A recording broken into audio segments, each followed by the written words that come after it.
Today's topic is how to check a number if a number is palindrome number or not of a one-liner.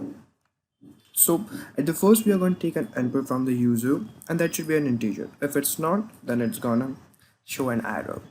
After that in the calculation portion, here we are gonna check if a number is palindrome or not and store that value in an x.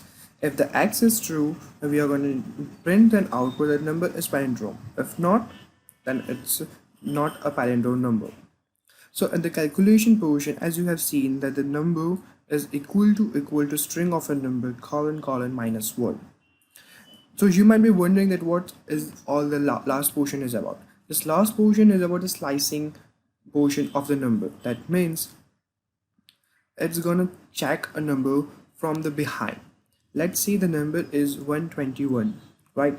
So the number is gonna check from 1 to 1, the 1 from the starting, and then the second element and then the third element from it.